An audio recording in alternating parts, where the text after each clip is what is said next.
ইরানের সরকার বিরোধী বিক্ষোভকে কেন্দ্র করে দেশজুড়ে ব্যাপক সহিংসতা ছড়িয়ে পড়েছে। রাজধানী তেহরান সহ একাধিক বড় শহরে হাজারো মানুষ রাস্তায় নেমে সরকার বিরোধী স্লোগান দিলে পরিস্থিতি দ্রুত উত্তপ্ত হয়ে ওঠে। বিক্ষোভকারীদের সঙ্গে নিরাপত্তা বাহিনীর সংঘর্ষে বহু মানুষ আহত হয়েছেন বলে স্থানীয় সূত্রে জানা গেছে। কয়েকটি এলাকায় প্রাণহানির খবর পাওয়া গেলেও সরকারিভাবে এখনও নির্দিষ্ট কোনো সংখ্যা নিশ্চিত করা হয়নি। প্রত্যক্ষদর্শীরা জানান, বিক্ষোভকারীরা প্রথমে শান্তিপূর্ণভাবে জমায়েত করলেও পরে পরিস্থিতি নিয়ন্ত্রণের বাইরে চলে যায়। নিরাপত্তা বাহিনী টিয়ার গ্যাস, রাবার বুলেট এবং জল কামান ব্যবহার করে জনতাকে ছত্রভঙ্গ করার চেষ্টা করে। এর জবাবে কিছু এলাকায় বিক্ষোভকারীরা সরকারি স্থাপনা ও যানবাহনে আগুন ধরিয়ে দেয়।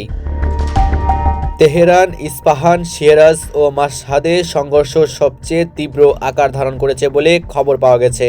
সরকারি সূত্র জানিয়েছে, বিক্ষোভের পেছনে বিদেশি উস্কানি রয়েছে এবং রাষ্ট্রীয় নিরাপত্তা বিঘ্নিত করার অভিযোগে বহু মানুষকে আটক করা হয়েছে। স্বরাষ্ট্র মন্ত্রণালয় জানিয়েছে, জননিরাপত্তা নিশ্চিত করতে রাজধানী সহ কয়েকটি গুরুত্বপূর্ণ শহরে অতিরিক্ত নিরাপত্তা বাহিনী মোতায়েন করা হয়েছে। কিছু এলাকায় রাতের বেলায় চলাচলে বিধিনিষেধ আরোপ করা হয়েছে বলেও জানা গেছে।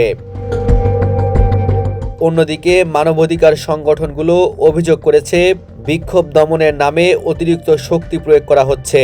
তাদের দাবি, সংঘর্ষের সময় সাধারণ মানুষ, নারী ও তরুণরাও হতাহত হচ্ছেন।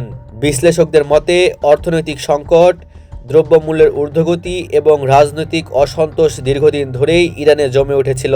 সাম্প্রতিক এই বিক্ষোভ সেই ক্ষোভেরই বহিঃপ্রকাশ। সরকার কঠোর অবস্থানে থাকলেও পরিস্থিতি সামাল দিতে না পারলে দেশটির পরিস্থিতি আরও বাড়তে পারে বলে আশঙ্কা করা হচ্ছে। আন্তর্জাতিক মহলও ইরানের পরিস্থিতির দিকে সতর্ক দৃষ্টিতে তাকিয়ে আছে। দেশটির রাজনৈতিক ভবিষ্যৎ নিয়েও নতুন করে অনিশ্চয়তা তৈরি করেছে। পরিস্থিতি কোন দিকে মোড় নেয় সেটাই এখন দেখার বিষয়।